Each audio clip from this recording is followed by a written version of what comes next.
तस्वीर देख रहे हैं आप, और इस तस्वीर में क्या दिख रहा है, गुटरेस खड़े हैं, बहुत सारी कुर्सियां खाली हैं और लग रहा है जैसे यहाँ पर कोई बैठा ही नहीं है, मात्र 2 लोग बैठे हैं। क्या हुआ, क्या गुटरेस का बहिष्कार हो गया है? नहीं, ऐसा नहीं है, गुटरेस का बहिष्कार नहीं हुआ है। दरअसल हुआ क्या, गुटरेस पहले जांच पड़ताल कर रहे थे यूएनजीए शुरू होने से पहले कि सब कुछ ठीक चल रहा है कि नहीं, मैं खड़ा होकर खुद देख लेता हूँ चीजें अच्छे से चल रही हैं कि नहीं। लेकिन इन सब के बीच में इंडोनेशिया, कनाडा और खास तौर पर अर्दोगन जब बात कर रहे थे, तब अचानक से उनके साथ क्या हुआ, बीच स्पीच में ऐसी कौन सी चीज हुई जिसको लेकर हो हल्ला मचा है। वहीं दूसरी तरफ स्क्रीन पर इस आर्टिकल को देखिए, जिस आर्टिकल में कहा जा रहा है कि भारत को अब बैन की मांग करनी चाहिए इजराइल की, और वो भी कहाँ पे, ओलंपियाड में। आखिर ऐसा क्यों कहा जा रहा है? इन सब के बीच में फ्रांस और यूरोप इजराइल और अमेरिका के खिलाफ क्यों खड़े हो गए हैं? जियोपॉलिटिक्स में बहुत कुछ चल रहा है, हमेशा की तरह जानने को मिलेगा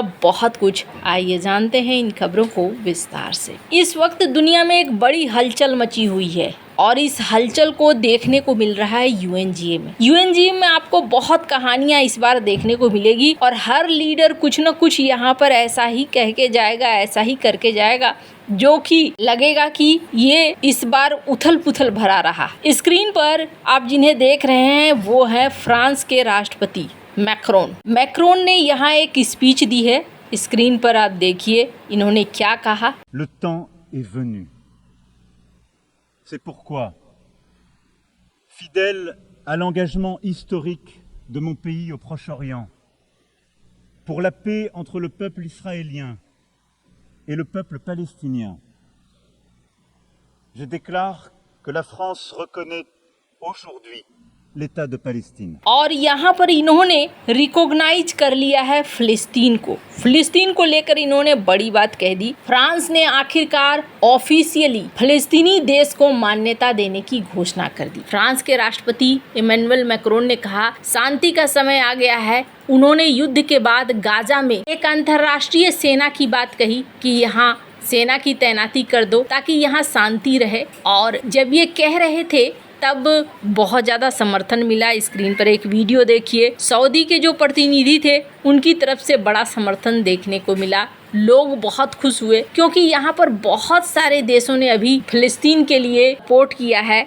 6 यूरोपीय देश हैं। हालांकि आपके मन में ख्याल आएगा कि आखिरकार जर्मनी और इटली का क्या है कहना, तो जर्मनी और इटली ने इसमें भाग नहीं लिया है, इन्होंने दूरी बना के रखी है। फ्रांस के साथ एंडोरा, माल्टा, लग्जमबर्ग, मोनाको, इन्होंने फिलिस्तीन को मान्यता देने की बात कही है। अब सवाल ये उठता है कि फ्रांस अमेरिका से क्या सीधे टकराने की गलती कर रहा है या खतरा मोल ले रहा है? तो पहली बात आपको बता दूं, फ्रांस आज से नहीं बल्कि काफी लंबे समय से ऐसा ही है। फ्रांस ने कभी भी अमेरिका को अपने ऊपर हावी नहीं होने दिया है। बाकी जो यूरोपीय देश है ना, वो अमेरिका को हावी होने देते हैं, पर फ्रांस अपनी विदेश नीति खुद चलाता है और भारत को इसका कई बार फायदा भी मिला है। अमेरिका के खिलाफ भारत को सपोर्ट करने के लिए फ्रांस ने वीटो किया है कई खास मौकों पर। फ्रांस और भारत की दोस्ती देखकर भी समझ में आ रहा है। और एक बड़ी चीज ऐसे समझिए कि एक समय था जब अमेरिका ने फ्रांस को F-35 का ऑफर दिया,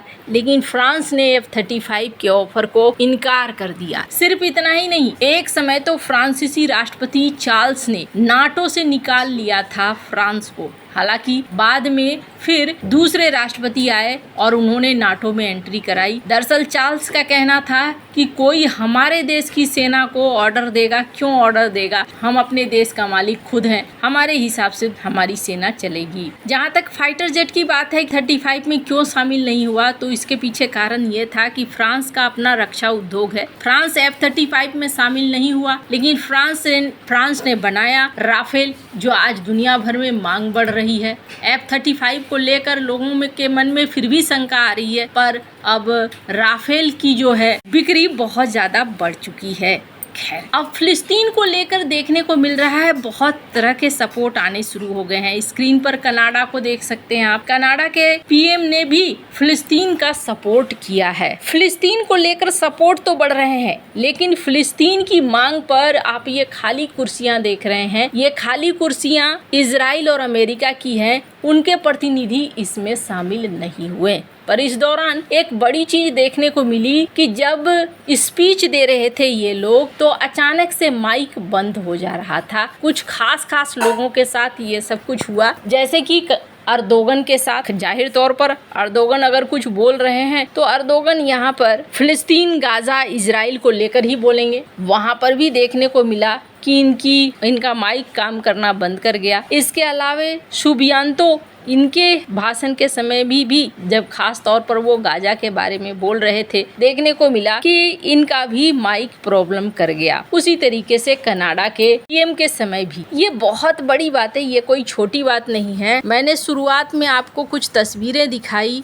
और कहा कि ये क्या कर रहे हैं यूएनजीए के चीफ यानी कि गुटरेस। तो गुटरेस यहाँ पर ये सुनिश्चित कर रहे थे कि सारी चीजें ठीक हो, किसी तरह की कोई दिक्कत ना आए, लेकिन देखने को मिला कि ऐन वक्त पर इस तरह की चीजें हो गई। हालांकि इसे माना जा रहा है तकनीकी गलती। वहीं कुछ लोग ये कह रहे हैं, कहा जा रहा है कि ये साइबर अटैक हो सकता है ताकि गाजा की बात आगे ना फैले और लोगों को जानकारी ना मिले। अलग अलग तरह की बातें कही जा रही है। अब ये यूएनजीए ही समझे, बहुत बड़ी संस्था है। अब यहाँ पर डोनाल्ड ट्रंप का भी भाषण होने वाला है। यूएनजीए को काफी लंबे समय से फंडिंग रोक रखी है अमेरिका ने। अब डोनाल्ड ट्रंप यहाँ अपना स्पीच देंगे और देखना होगा कि डोनाल्ड ट्रंप क्या क्या कहते हैं। पर इजराइल को लेकर ना अब दुविधाएं बढ़नी शुरू हो गई है। दरअसल इजराइल यहाँ चाहता है कि फिलिस्तीन नाम का कुछ भी न रहे और इजराइल एक एकलौता देश रहे। अब इजराइल के अपने कारण बताए जा रहे हैं।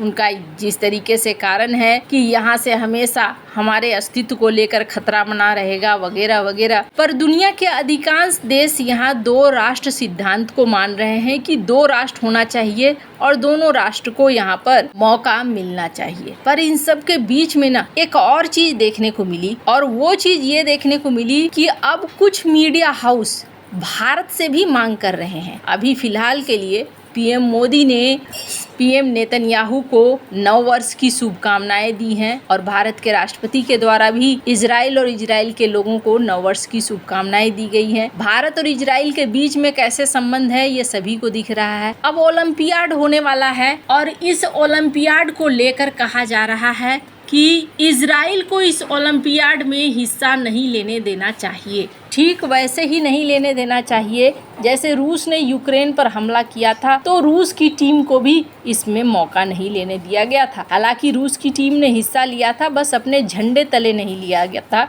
खिलाड़ियों को रोका नहीं गया था, पर वो अपने देश को रिप्रेजेंट नहीं कर सकते हैं। कुछ इस तरीके का सीन बना था। अब ये भारत से ही क्यों कहा जा रहा है? भारत से दबाव बनवाने की कोशिश की जा रही है। कौन कोशिश कर रहा है? तो फिलहाल के लिए ये आर्टिकल द इंडियन एक्सप्रेस में लिखा गया है। माना जा रहा है कई सारे ऐसे भी बुद्धिजीवी हैं जो ये चाहते हैं कि भारत इजराइल मामले में खुलकर बोले। हालांकि भारत की अपनी निर्भरता भी है, चाहे वो डिफेंस का सेक्टर हो, इकोनॉमी का सेक्टर हो, और दुनिया भर में अनिश्चितताएं हैं। इस बीच में भारत को एक अच्छा दोस्त भी चाहिए। आपको क्या लगता है इन सब मामले में? आपकी क्या राय है? कमेंट कर जरूर बताएं। जल्द मिलते हैं अगले वीडियो में नई खबर के साथ।